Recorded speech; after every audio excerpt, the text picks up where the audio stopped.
سیر گلشن کون دیکھے دشت طیبہ چھوڑ کر طویلا قلم ازل وچ آہن مجمل کل تفصیلا طول طویلا روشن ہو یا مثل قدیلا وچ سفیلا نال چراغا شمس کو لیندی اکثر قوم رزیلا گھڑن دلیلا غلام محمد ایو تمثیلا سمجھاں بہت قلیلا خاص خلیلا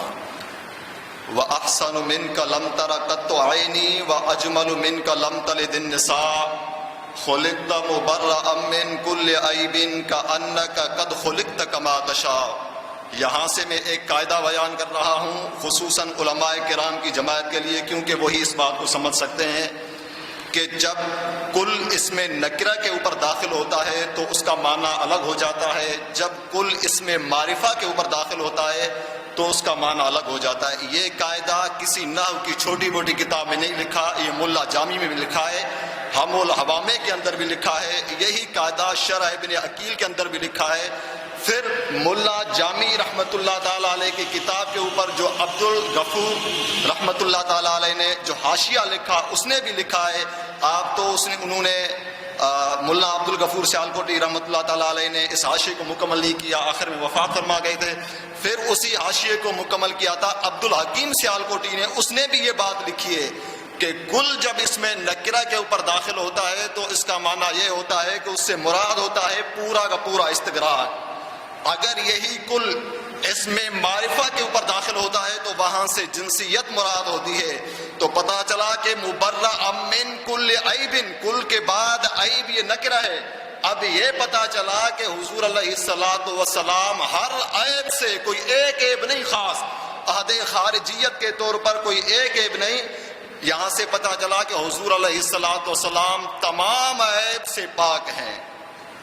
اب میں بیان کے لیے بلاؤں گا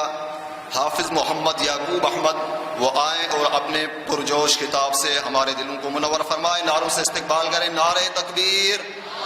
نعرہ رسالت، سرکار کی آمد، بنٹھار کی آمد، یاسین کی احمد، خاتم کی احمد۔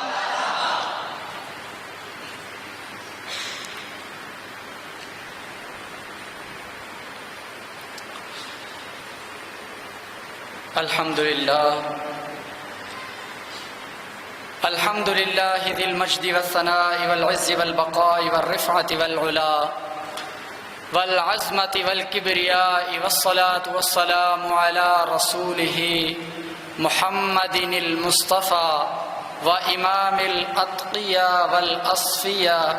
وعلى آله الذين اتبعون الهدى، أما بعد فأعوذ بالله السميع العليم من الشيطان اللعين الخبيث الرجيم، بسم الله الرحمن الرحيم، قد جاءكم من الله نور وكتاب مبين، صدق الله العظيم وصدق رسوله النبي الكريم، ونحن على ذلك لمن الشاهدين والشاكرين، والحمد لله رب العالمين۔ سامعین ز احتشام، اللہ تبارک و تعالیٰ کے پاک کلام قرآن مجید فرقان حمید کی ایک آیت مبارکہ پڑھنے کا شرف حاصل کیا ہے۔ اللہ رب العزت سے دعا ہے کہ مجھے اس کا صحیح معنی و مفہوم بیان کرنے کی توفیق عطا فرمائے۔ اللہ تعالیٰ کی نازل کردہ کتاب قرآن مجید فرقان حمید، جو کہ تمام کتب سماویہ مثلا تورات، زبور، انجیل وغیرہ کے لیے ناسخ ہے، آج ہم اس کی بات کرتے ہیں۔ سامعین ز احتشام، آج ہم اس کلام کی بات کرتے ہیں جسے رب تعالی نے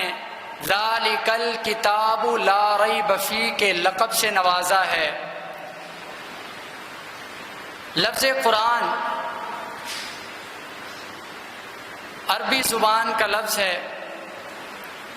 اور عربی زبان کے بارے میں آپ صلی اللہ علیہ وسلم کا فرمان، جس کا مفہوم کہ عربی زبان سے محبت کرو، عربی زبان سے محبت کرو کہ یہ میری زبان ہے اور جنت میں بولی جانے والی زبان بھی عربی ہے،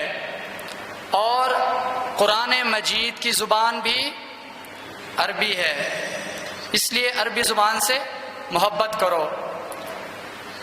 لفظ قرآن یہ عربی زبان میں فعل قرأ کا مصدر ہے، جس کا معنی ہوتا ہے پڑھنا، تلاوت کرنا، اور بعض نے کہا ہے کہ یہ لفظ مصدر نہیں بلکہ اس میں مبالغہ ہے، جس کا معنی ہوتا ہے بہت زیادہ تلاوت کرنا، بہت زیادہ پڑھنا۔ تو چونکہ اس کتاب کو پوری کائنات میں پڑھا جاتا ہے، وہ مسلمان ہو پڑھنے والا یا نان مسلم، کبھی تو نماز میں پڑھی جاتی ہے اور کبھی بغیر نماز کے، اور کوئی فقط تدبر و تفکر کرنے کے لیے پڑھتا ہے اور کوئی فقط ثواب کی نیت سے اسے تلاوت کرتا ہے۔ تو سامعین ذی احتشام، اس کی کثرت تلاوت کی وجہ سے اسے قرآن کہا گیا ہے، اور اصطلاح میں هو القرآن هو کلام اللہ المنزل علی خاتم الانبیاء المتعبد بتلاوته المکتوب فی المصاحف والمنقول عنہ نقلا متواترا بلا شبہۃ۔ کہا گیا ہے کہ قرآن مجید وہ کلام اللہ ہے کہ جو آخری نبی صلی اللہ علیہ وآلہ وسلم پر نازل کیا گیا، جس کی تلاوت عبادت ہے، جو مصحف میں لکھا گیا ہے، اور آپ صلی اللہ علیہ وسلم سے بغیر کسی شبہ کے نقل متواتر کے ساتھ منقول ہے۔ سامعین ذی احتشام، قرآن مجید کے اندر عقائد کا ذکر ہے، قرآن مجید کے اندر عبادات کا ذکر ہے، مثلا نماز، روزہ، حج، زکوٰۃ وغیرہ کے احکام، اور اس کے اندر معاملات کا بھی ذکر ہے، جیسے خرید و فروخت، نکاح و طلاق، ان تمام کے مسائل ہیں، اخلاق و آداب کے مسائل ہیں۔ سامعین ذی احتشام، یہ مسلم حقیقت ہے اور ہم تمام کا اس پر اعتقاد ہے کہ دیگر کتب سماویہ کے اندر جو رہنمائی اور ہدایت کی باتیں تھیں، وہ تمام قرآن مجید کے اندر ہیں۔ قرآن مجید ان تمام پر شامل ہے۔ اس قرآن پاک کے اندر کوئی کمی نہیں ہے اور نہ ہی کوئی کمی بیشی کر سکتا ہے، جیسا کہ قرآن مجید خود فرماتا ہے اِنَّا نَحْنُ نَزَّلْنَا الذِّكْرَ وَإِنَّا لَهُ لَحَافِظُونَ، کہ ہم نے اس ذکر کو ہم ہی نے نازل کیا اور ہم ہی اس کے حفاظت کرنے والے ہیں، ہم ہی اس کی حفاظت کرنے والے ہیں۔ سامعین ذی احتشام، یہ کتاب یعنی قرآن مجید فرقان حمید رہتی دنیا تک کے انس و جن کی رہبری کا ضامن ہے، رہتی دنیا تک کے انس و جن کی رہبری کا ضامن ہے، اور اس کتاب، اس معجزانہ کتاب کے اندر زمین و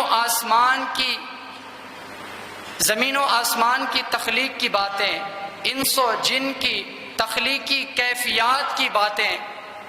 اور قرآن مجید میں متعدد آیات میں اللہ تعالیٰ کا جامع تعارف اور اس کی متنوع اوصاف کو متفرق انداز میں بیان کیا گیا ہے۔ اور جو انسان اسے صحیح نیت کے ساتھ اس کی تعلیمات کو عام کرتا ہے، اس کے عام کرنے میں نہ صرف عز و شرف ہے بلکہ عظیم کار ثواب بھی ہے۔ اللہ تبارک و تعالی ہم تمام کو قرآن مجید فرقان حمید پڑھنے، سمجھنے اور اس پر عمل کرنے کی توفیق عطا فرمائے۔ وما علینا الا البلاغ المبین۔ سیر گلشن کون دیکھے دشت طیبہ